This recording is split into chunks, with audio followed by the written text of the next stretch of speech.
What's up, everybody? Welcome back into the Westin Peachtree Plaza here in Atlanta, Georgia. Sunny Atlanta, Georgia, fellas. It's starting to warm up a little bit, and as Ohio State and Georgia draw a little closer to the college football playoff semifinal here at the Peach Bowl. That's the 40-year vet, Tim May. That's Andy Backstrom. This is the Byers Auto Playoff Drive. Of course, thank you, as always, to Byers Auto, the best place to buy a new or used auto in Central Ohio, for sponsoring this video. As we look back now on the morning that was, fellas, the Georgia offense, the Ohio State defense, and then a little bit of viewing periods for the Ohio State Buckeyes as they practice inside Mercedes-Benz Stadium. A lot to draw from all of that, Tim. Your first observation as we got to see 15, 20 minutes of the Buckeyes practice. No Mayan Williams. I understand it is legit that he is ill, sick, dealing with some kind of situation. Obviously, they weren't saying he was getting treatment yesterday. I mean, he practiced on Monday the way we understand it, and then became ill. I think, you'd probably wondering right now, if you're a coaching staff or a training staff, is this confined just to Mayan Williams? You know what I mean? Yeah. Or is this something that could be catchy? But that's what that situation is. Matt Jones was out there practicing, heavily taped right ankle, of course. Has had all the earmarks of being a high ankle sprain, severe high ankle sprain. They get definitely tweaked. That's a real easy way of saying got wrenched in the game against Maryland and stuff. But he was out there working out. But a guy that looked good to me in just the little sessions they were running was Enoch Vimahi. I'm gonna write about him later in the week about how this could be his real coming out party, just like last year a couple times he got in the game, but he seems ready for the along with Josh Fryer, etc. But that's what stood out about getting to watch the open period. Andy? They're pumping in some crowd noise, first time in a dome for a lot of these guys. And I think that's something to note, I guess, as we're in there. Let me ask you this: Did Boston College, because Ohio State practices with that noise all the time, did they do that when you were covering Boston College? Yeah, in the indoor facility for sure. Yeah. But you're preparing this time to actually play in a dome, which is hard to replicate, even with crowd noise. Yeah. So you can do all you want to simulate it, but this is a different experience for C.J. Stroud, for a Tommy Eichenberg, someone quarterbacking the offense and the defense. So I think that's something to think about. Just interesting as we saw and took it in. It's quite a spectacle that stadium is. Mayan Williams is definitely the takeaway, I think, from the practice viewing period. We only had 15 minutes. I thought it was interesting to see just the quarterbacks. We don't talk about this as much, but Kyle McCord and Devin Brown, they're competing as well. C.J. Stroud is all but definitively leaving after this game or this year, depending on how far Ohio State goes in this mini tournament. And then who's it going to be after that, Kyle McCord or Devin Brown? That's something that I think we'll talk about more as the offseason starts, but it's cool to see them out there competing, throwing the ball around. Yeah. Finally, we got to see a little bit of practice. We haven't seen it in quite a while. The crowd noise actually got up to 95 decibels. At one point, you got a decibel meter on your watch? Yes, I do. A smartwatch, but I don't say which. One of those. I don't say which brand because they don't sponsor the show. Byers Auto does. Thank you, Byers. But once you crank up the windows in a Byers Auto, you don't, it breaks out the noise. So 88 at midfield on the corners when they'll be near a lot of Georgia fans or a lot of Ohio State fans from Georgia. They got up to 95. Made sure to track that. I thought that was interesting. The level that they were hoping to get that crowd noise. They wanted to get up to 11. I'm sure there's a science behind how loud they actually want to try the crowd noise. I would imagine they're doing that with the offense and the defense as well. My big takeaway actually isn't from the open period. You guys kind of hit on the Mayan Williams, the Matthew Jones. I wanted to add that Michael Hall looked like he was at full speed, but his thing isn't really lower body, so it's hard to gauge if he is at 100%. I think we'll talk to him more tomorrow during. His seemed to be all along like a neck-shoulder kind of situation, like a stinger situation or something like that. No one's ever defined it, but you're right. Yeah, so we don't really know. I'm hoping to talk to him a little more about it tomorrow at Media Day when we get almost the full roster in a ballroom here in the Westin. Aside from that, my big takeaway is these Ohio State safeties, linebackers, they understand the challenge that Georgia's tight ends present. Darnell Washington looks like DeJuan Jones and runs like Marvin Harrison Jr. Brock Bowers does not look like a 6'7" tight end. He is a smaller guy, but he's very quick, agile. Zach Herbstreit playing his part, I think, today in practice. It's interesting. Mason. I don't know who that was in zero. He looked nothing like Darnell Washington. Mason Maggs is playing quarterback, playing Stetson Bennett. Ohio State has a plan to stop this Georgia offense. But everybody has a plan until you get punched in the mouth, Tim. Ohio State is preparing pretty well, I think, for this Georgia offensive attack, whether that's with safeties. I asked Steele Chambers about getting matched up on a tight end because Jim Knowles, loves to put his safeties on those tight ends, but sometimes Georgia does things with these to make these linebackers cover tight ends. That's my big takeaway here, and I'm going to write about it later at lettermenrow.com. Ohio State has to know where these tight ends are. They have to be able to defend them, but also Kenny McIntosh out of the backfield, Kenny McIntosh up the middle, Ladd McConkey, A.D. Mitchell.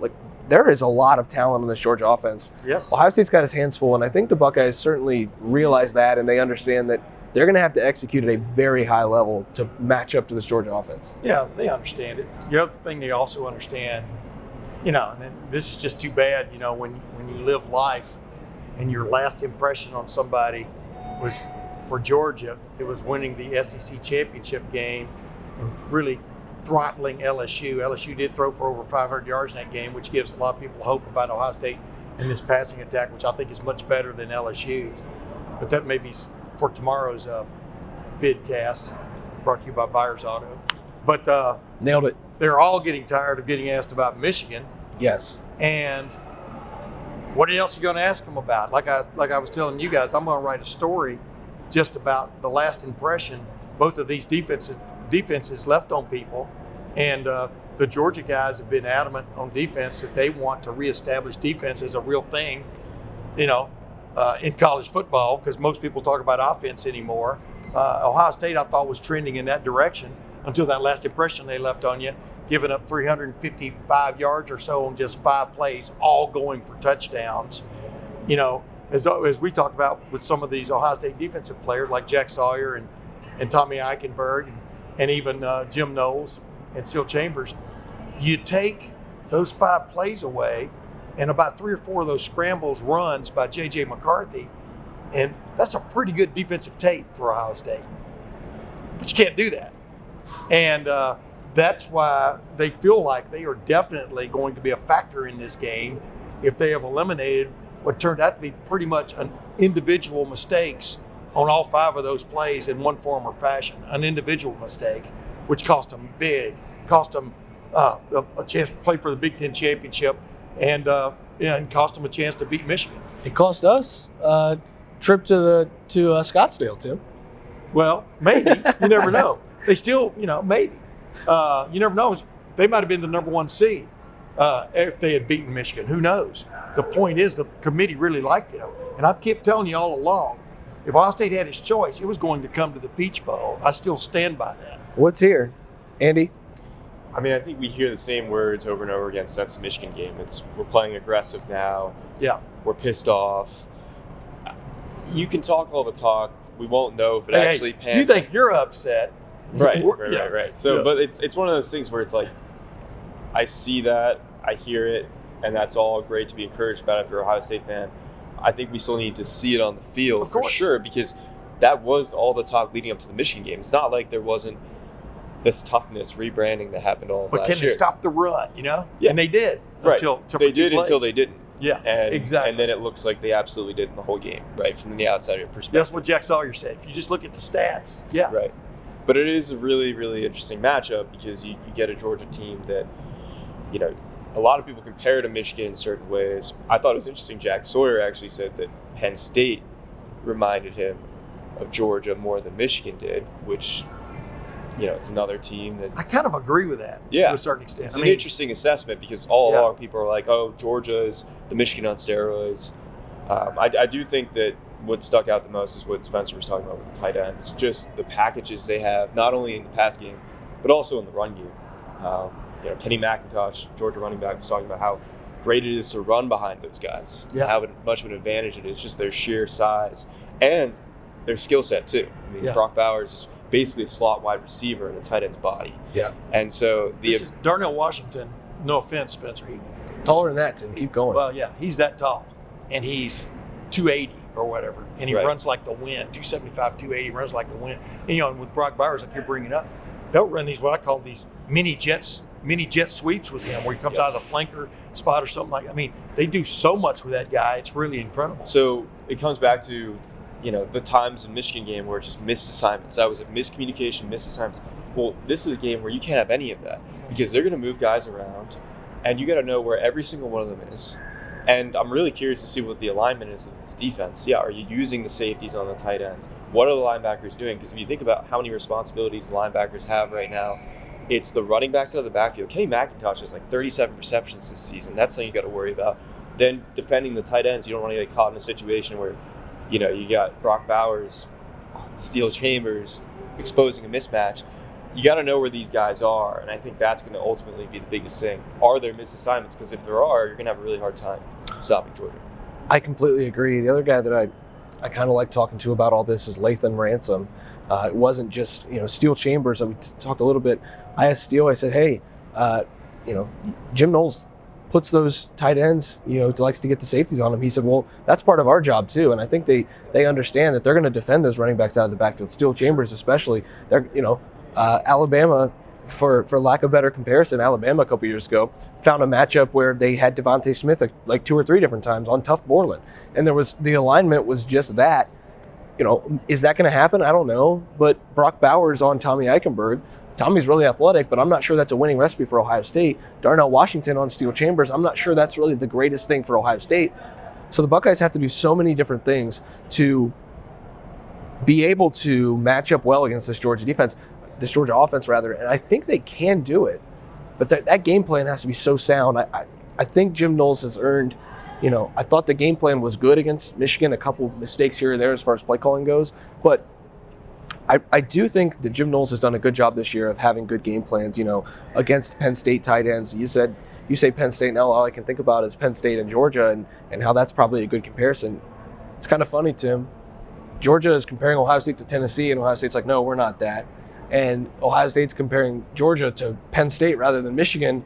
And I'm sure there are people from Georgia who are like, no, we're probably more like Michigan. So it's just an interesting dynamic here. But I do think that this Ohio State defense can be successful against Georgia's offense. It just has to, I don't think it even has to play a perfect game. Teams in the playoffs score 40 points. You just have to be able to limit the big plays, make Stetson Bennett snap take another snap, make Kenny McIntosh have another carry, make Brock Bowers try to contest catches. It's all of those little things that are going to add up that'll make the difference if Ohio State's going to make this game one to remember down here at the Peach Bowl. Fellas, Ohio State's not going to shut down Georgia's offense. No, not at all. Just like you're pointing out, we can talk about the matchups and stuff. There's one thing about a guy being in position against Darnell Washington or Brock Bowers on the edge or something. You still got to make the play. You still got to make the tackle. You still have the chance of getting run over. All these things are going to happen. These games, and this is why it makes it hard to predict these games. Is these games are almost always decided by big plays, where a guy just breaks open right out of the blue, cracks your defense. Wasn't so much cracks your defense, but you put the defense in a conundrum. Do I come up or do I stay back? Mm-hmm. The main thing you can't do is just literally come flying to the football, come flying to the line of scrimmage every time. If you're an Ohio State defensive back, if you sense run, because these guys are really good on the play action. They're really good on Stetson Bennett eluding the initial rush and getting outside, stepping up, stepping inside. I think he scrambles best when he steps up and inside. So these defensive ends, Jack Sawyer, JT Tuimoloau, Zach Harrison, Javonte Jean-Baptiste, whoever's in the game, you can't be lured into, like I told JT Tuimoloau, their tackle's like the dance shoe, outside and deep. You know what I mean? Like you feel like you're having some success, but really you're opening this escape lane inside for Stetson Bennett. If anything, you want Stetson Bennett to have to bail like he's coming out of a jet fighter out the backside, up high and then come around. There are all these little rudiments that they failed on in several different situations against Michigan, letting J.J. McCarthy slip out, run the ball a few times. And we've talked about that. Not just Michigan, but Maryland the week before. Oh, yeah, exactly. Talia Tagovailoa had the same kind of success scrambling, and you got to contain in that situation. And it's actually really interesting with Stetson Bennett, because if you haven't watched Georgia, your initial take on Stetson is probably, he just manages the game. Ho-hum. Yeah, he just kind of does what he needs to do to not lose them the game. That's not at all what it is. And actually, it's funny talking to the Georgia players, because they're like, sometimes we don't even know where he is. He's scrambling around. It's hard to keep track of him. He's got a dead leg move he uses to kind of hesitate and get people off, out of their cleats. And I think he's just so much more athletic than people give him credit for. Yeah. And I think, Ohio State can use that to to his advantage in some way. Maybe just forcing him out, get him antsy, get him scrolling, more than he has to. Get him out of his platform. Exactly. And use that to your advantage. As I brought up yesterday, he is a gamer, though.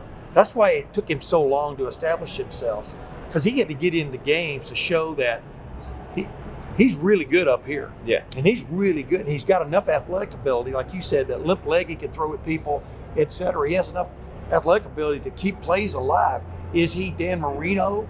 Is he Cam Newton? Think of an imposing physical guy in some form or fashion. No, he's not that. But man, there've been a lot of guys his size who've been great quarterbacks, especially in college. JT Barrett comes to mind. You know what I mean? I mean, guys that can keep plays alive, can make things happen, and that's where that's his forte. Well, and I think one of the biggest things for Ohio State against Stetson Bennett, he's confident. Like, this is a guy who at this point last year, I'm not sure if he had the same confidence. He'd probably be better to listen to the guys over at Dogs HQ and the On3 Network to hear about that. But this is a guy who his confidence has just continued to rise. And this quote from him today about Georgia's tight ends, he was asked about the Ohio State defensive game plan against Georgia's tight ends, and he said they're going to have to execute and they're going to have a plan because we have the 2 best tight ends in the country. He's not wrong, but also that's not a statement I think Stetson Bennett would make a year ago, telling a defense, hey, you're going to have to do a good job against us. That's a bold statement for a quarterback to make, but that's how confident Stetson Bennett is. I think Ohio State is equally confident. Even after the Michigan game, I think they've done a good job of raising their confidence level, despite the last time them being on the field was watching the back of a winged helmet. But I do think that Georgia knows it's good. And I gathered that from the Georgia defense last time we talked about this yesterday. The Georgia defense just knows that it is damn good. Well, the Georgia offense isn't far behind. It goes against that defense every day. It realizes how good it is too. And Ohio State is playing not only the best team in the country, but I would say the most confident team in the country, because this Georgia team, it's got the juice. If I hear iron sharpens iron one more time. I know it, yeah. They use that phrase. Bloody Tuesday. Urban Meyer introduced that phrase to Ohio State football way back when about these ridiculous we've heard Ohio State players, some rejoice, some not rejoice, the Bloody Tuesdays and some of the hard practices even on Wednesday. Yeah. I mean, these teams have both been built and galvanized by physical, tough practices. And like I said, go back to that Michigan game, Ohio State's tough now. No, go back and watch the plays, man. Ohio State, and this didn't make any excuse because those plays count. But Ohio State wasn't necessarily out physical or anything. It blew it on 5 plays, which cost them dearly. And Georgia is susceptible occasionally to giving up the big play. But as Jim Knowles will tell you, when he talked about 5 explosive plays, he's talking about, big-time gains in a game. He's not talking about big-time gains in a game that go for touchdowns. Yep. As I told you, I call those incendiaries, because you got to go put the fire out after something like that. That's what cost Ohio State in that Michigan game. They didn't just give up the big gains. They gave up big gains for touchdowns. Cannot do that on Saturday night. Or this could get out of hand, but it could also get out of hand for Georgia in the same regard. Yeah, I mean, toughness, you're right. It wasn't that they got out physical against Michigan, but mental toughness is part of that too. And execution. And there's certain plays where, Jim Knowles doesn't regret some of the calls he made. One was the Cam Brown play. Just didn't make the tackle. The blitz was fine, the way it was called. He should have made the tackle in that situation. It was a good throw by J.J. McCarthy off his back foot. Yep. And the tackle should have been made. A better angle should have been had, and that's a play that needs to be made. So again, that's just execution. That's not a matter of toughness. And I think what's really I'm excited to see is how much have they added to this defense, because Jim Knowles opened his press conference today saying, we've had a chance to upgrade and add some things in this month of preparation. Well, how much do you add? It was talked about, how do you react to a game like Michigan?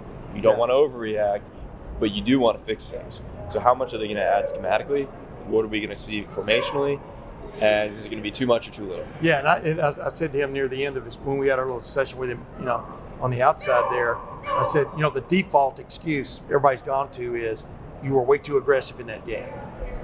He didn't think so. I mean, the rest of the defensive guys didn't think so.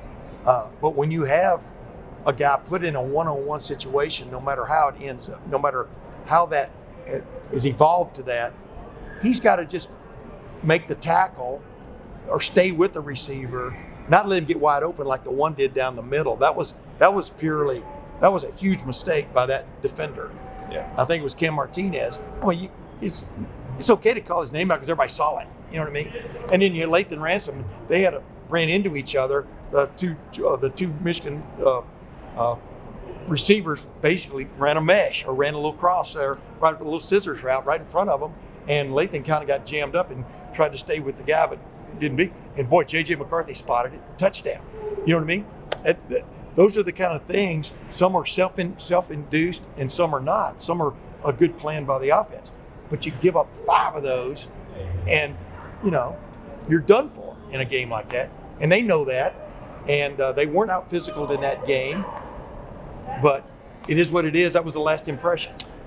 Yeah, Saturday can't come soon enough because as much as I love standing around talking about the Ohio State-Michigan game, Ohio State plays the number 1 team in the country in 3 days, and all we've talked about all week is the Michigan game. And I understand why, but also it's on to Georgia. And Ohio State seems to have a good idea of what they're going to do against Georgia that they didn't do against Michigan. I'm excited to watch that on Saturday. I'm also excited to be able to talk about Ohio State, Georgia, not Ohio State, Michigan. 3 days away, Ohio State, Georgia in the Peach Bowl. We just went into the Big Body Benz, as they like to call it, Mercedes-Benz Stadium. That was a lot of fun, fellas. That stadium. What an impressive building. I've never been in there. Like I was saying on some other thing earlier today, it's this beautiful, impressive building with a football field in the middle of it. Yeah. And soccer field, excuse me.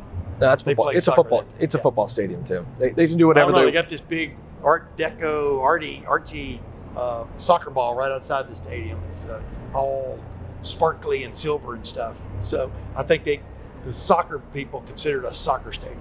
It's a football stadium. Pitch. They'll play football there Saturday night. Ohio State, Georgia in the Peach Bowl in the college football playoff semifinal, 8 o'clock. Get your popcorn ready. It should be a lot of fun. That's Andy Backstrom. That's Tim May. I'm Spencer Holbrook. Full coverage, lettermenrow.com, of the Peach Bowl, of the entire college football playoff. We'll have it there. $10 until next August. That's a hell of a deal. Come hang out on the message board. Check out the recruiting coverage from back in Columbus and soon to be in San Antonio from Matt Parker. He's going to the All-American Bowl next week. A lot of coverage to look forward to at lettermenrow.com, where we cover the Buckeyes all year round and all week as we are on site in Atlanta for the Chick-fil-A Peach Bowl semifinal between Ohio State and Georgia. We will see you back in the Weston Peachtree on Thursday for more coverage of Ohio State.